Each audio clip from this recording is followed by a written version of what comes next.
तो नमस्कार दोस्तों, नववर्ष के सभी लोगों को हार्दिक शुभकामनाएं। इसी शुभकामनाओं के साथ आज हम एक नया टॉपिक लेके आए हैं जिसका नाम है डीपी, डिफरेंशियल प्रेशर। अब प्रेशर दो जगह का कैसे अलग अलग हो सकता है, इसके बारे में आज हम इस पूरे टॉपिक में डिस्कस करेंगे। डीपी जो कि फार्मा इंडस्ट्री में हम मेंटेन करते हैं, इसको मेंटेन करना पड़ता है। अब डीपी को मेंटेन क्यों किया था? सबसे पहले डीपी को मेंटेन क्यों करते? डीपी को इसलिए मेंटेन करते हैं क्योंकि क्रॉस कंटामिनेशन को रोकने के लिए डिफरेंशियल प्रेशर का यूज किया जाता है। डीपी मेंटेन कैसे होती है, किसके द्वारा होती है? HVAC system. अब HVAC सिस्टम क्या होता है? HVAC system heating, ventilation, air conditioner system होता है। पूरा फार्मा इंडस्ट्री में जो लोग वर्क करते हैं या अदर जगह भी आजकल यही चल रहा कि उसमें क्या होता है, एक बॉयलर होता है और चिलर होता है। तो बॉयलर और चिलर के थ्रू पूरा क्या होता है, AHU चलते हैं, ठीक है ना। जहाँ पे हमें हीटिंग चाहिए होती है वहाँ पे वो हीट करता है, जहाँ पे हमें कूलिंग चाहिए होती है तो वहाँ पे वो चीज़ जो है कूल करता है। इसी हीटिंग, वेंटिलेशन, एयर कंडीशनर के थ्रू हम पूरा जो हमारा सिस्टम होता है, जो हमारा एरिया होता है मैन्युफैक्चरिंग का, उसको हम मेंटेन करते हैं। जब ये ऑन होगा उसके बाद हमारी जो डीपी होती है, डिफरेंशियल प्रेशर होता है, वो मेंटेन होता है। डिफरेंशियल प्रेशर में आपने देखा होगा, जैसे हम मैन्युफैक्चरिंग का एरिया बनाते हैं, मैन्युफैक्चरिंग का जब एरिया बनाते हैं उसमें क्या करते हैं, हम कॉरिडोर रखते हैं, फिर बीच में एयरलॉक बनाए जाते हैं और एयरलॉक के अंदर जो है कोर एरिया होता है। तो एयरलॉक क्या करता है, प्रिवेंट करता है अनकंट्रोल एरिया से कंट्रोल एयर। मतलब अनकंट्रोल, जैसा हम अनकंट्रोल एरिया से और कंट्रोल एरिया में जा रहे हैं तो उसमें क्या करेगा, उस एरिया में जाने के लिए ये ईयर को कंट्रोल करता है, प्रिवेंट करता है ईयर को। किसमें? ईयरलॉक। पहली बात है अनकंट्रोल से, जो अनकंट्रोल एरिया से जो भी ईयर जा रही होगी कंट्रोल एरिया में, उसको प्रिवेंट करेगा ताकि किसी भी तरह का क्रॉस कंटामिनेशन ना हो। दूसरा चीज़ है, अब डीपी जो है हम क्या करते हैं, प्रोडक्शन एरिया और उसके सराउंडिंग। अब उसके सराउंडिंग का मतलब क्या होता है कि एक तो होता है कोर एरिया, जो जहाँ पे हम मटेरियल को एक्सपोज करते हैं, जहाँ पे हम मैन्युफैक्चरिंग करते हैं अपना, वो चीज़ होती है कोर एरिया, जिसको बोलते हैं एसेप्टिक एरिया। एसेप्टिक एरिया कौन सा एरिया होता है?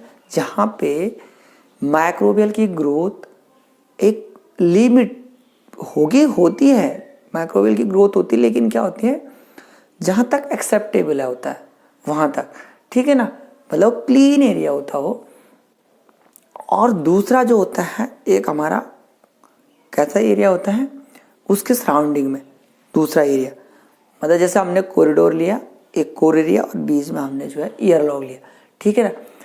तो उसके सराउंडिंग और उसके आसपास प्रोडक्शन एरिया और उसके आसपास के बीच का प्रेशर को हम क्या करते हैं, मेजर करते हैं डीपी से। डीपी को कैसे चेक करते हैं? मैग्लेनिक प्रेशर गेज से। अब मैग्लेनिक जो प्रेशर गेज होता है एक, इससे हम डीपी को पता करते हैं कि अभी आ कितना रहा डीपी, जो हमारी एयर आ रही है, प्रेशर आ रहा है, वो कितना आ रहा है। प्रेशर की यूनिट होती है पास्कल। प्रेशर की जो SI यूनिट है वो पास्कल होती है।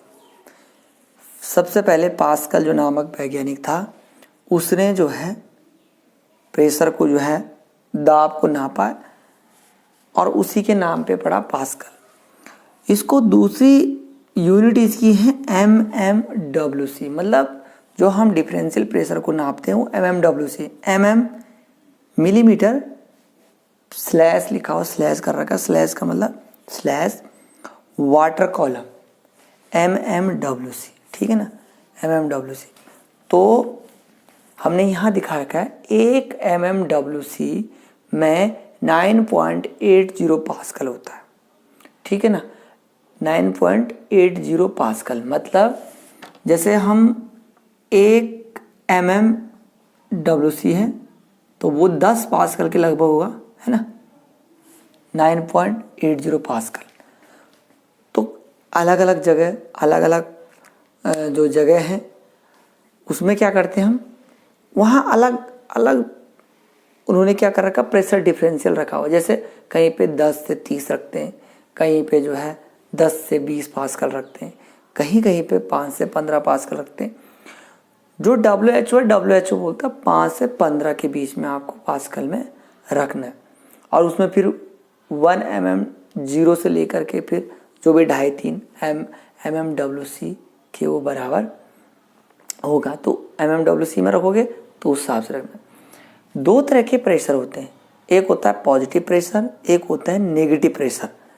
अब ये पॉजिटिव प्रेशर और नेगेटिव प्रेशर होता क्या है, देखो ये हमने बना रखा कोई क्लीन एरिया रूम है, ऐसा रूम है जो बिल्कुल क्लीन है। तो क्लीन रूम में कैसा होगा, मैन्युफैक्चरिंग के अंदर यदि प्लस मतलब पॉजिटिव इनसाइड कोर एरिया में मान लीजिए पॉजिटिव प्रेशर है, और जो बाहर का एरिया है आउटर नॉन एक्सेप्टिंग मतलब जो उसके बाहर है, ठीक है ना, ये बिल्कुल क्लीन एरिया है जहाँ पे माइक्रोबियल की ग्रोथ बिल्कुल 0 मान सकते हैं हम, बहुत ही कम, वो एक्सेप्टिक एरिया है। अब देखो यहाँ से क्या हो रहा है, पॉजिटिव, तो पॉजिटिव प्रेशर यहाँ पॉजिटिव है इनसाइड और नेगेटिव क्या है, बाहर को है। तो जो एयर आ रही है वो कैसे आ रही है, पॉजिटिव से बाहर को नेगेटिव की तरफ आ रही है। इसको बोलते हैं जब मतलब प्रेशर अंदर ज़्यादा होता है और बाहर जो है वो प्रेशर कम रहता है, तो उस प्रेशर को पॉजिटिव प्रेशर कहा जाता है। यदि अंदर का प्रेशर ज़्यादा और बाहर का प्रेशर कम होगा तो उसे नेगेटिव प्रेशर बोलते हैं। अब देखो एयर का फ्लो कैसे जा रहा है, बाहर से अंदर की तरफ जा रहा है, नॉन एक्सेप्टिक से एक्सेप्टिक की तरफ जा रहा है। तो ये जो एरिया हो जाएगा वो डर्टी हो जाता है, ठीक है ना। और डर्टी एरिया क्या करेगा, वहाँ पे कंटामिनेशन के चांसेस हो जाते हैं, ठीक है ना। तो ये जो हमने चार्ट बनाया ये फ्लो चार्ट है किसका, डीपी का। इसी क्रॉस कंटामिनेशन को रोकने के लिए हम एयर लॉक का यूज करते हैं। 3 तरह के एयर लॉक होते हैं फार्मा इंडस्ट्री में, 3 तरह के एयर लॉक चलते हैं। पहला है कैस्केड एयर लॉक, दूसरा आता है बबल एयर लॉक और तीसरा आता है सिंक एयर लॉक। तो 3 प्रकार के एयर लॉक आते हैं, कैस्केड, बबल और सिंक टाइप का एयर लॉक। तो ये हमारा प्रेशर डिफरेंशियल है, डिफरेंशियल प्रेशर है डीपी, इसको मेंटेन करना पड़ेगा। क्यों मेंटेन करते हैं, क्रॉस कंटामिनेशन को रोकने के लिए इसका यूज करते हैं, ठीक है ना। हम इसको पास्कल में जो है इसको देखते हैं या mmWc में इसको देखा जाता है। पॉजिटिव प्रेशर, यदि अंदर की साइड प्रेशर ज़्यादा होगा, बाहर की साइड प्रेशर कम है, तो उसे पॉजिटिव प्रेशर बोलते हैं। यदि अंदर के एरिया में यदि प्रेशर माइनस में है और नॉन एक्सेप्टिंग मतलब जो कोर एरिया कॉरिडोर बोल सकते हैं, उसमें यदि प्रेशर ज़्यादा, तो ऐसी कंडीशन में जो आपका एरिया होगा वो डर्टी रहेगा, वो उसको नेगेटिव प्रेशर कहा जाता है। अब हम इनके बारे में डिस्कस करेंगे, कैस्केड एयर लॉक क्या होता है, बबल एयर लॉक क्या होता है और सिंक एयर लॉक क्या होता है।